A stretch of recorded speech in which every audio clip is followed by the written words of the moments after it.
اگر دنیا بہترین جگہ ہوتی تو یہاں کوئی بھی روتے ہوئے پیدا نہیں ہوتا۔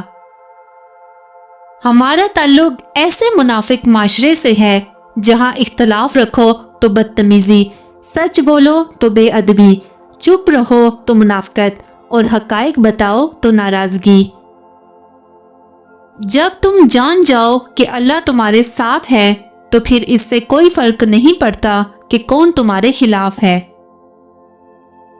جب انسان خاموش ہو جائے اور اپنے حق کے لیے بھی نہ بولے تو سمجھ جاؤ وہ اپنے اندر بہت کچھ دفن کر چکا ہے۔ منافق کی ہمدردی دشمن کی تلوار سے زیادہ خطرناک ہوتی ہے۔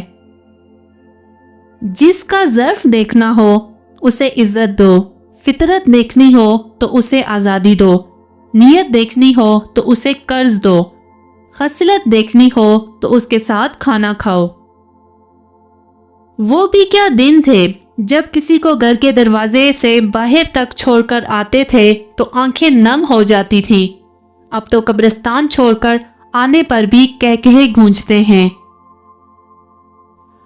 آپ 40 عالموں کو ایک دلیل سے ہرا سکتے ہیں لیکن ایک جاہل کو 40 دلیلوں سے بھی نہیں ہرا سکتے۔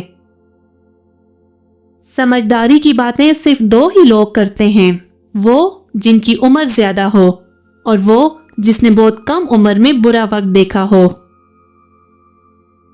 کچھ لوگ ہمارے پاس تسلی دینے نہیں آتے بلکہ تسلی کرنے آتے ہیں کہ ہم واقعی تکلیف میں ہیں۔ کامیاب زندگی کے 3 راز: نماز، تلاوت قرآن، درود پاک۔ دنیا میں بولی جانے والی تمام زبانوں میں سے سب سے میٹھی زبان مطلب کی ہوتی ہے۔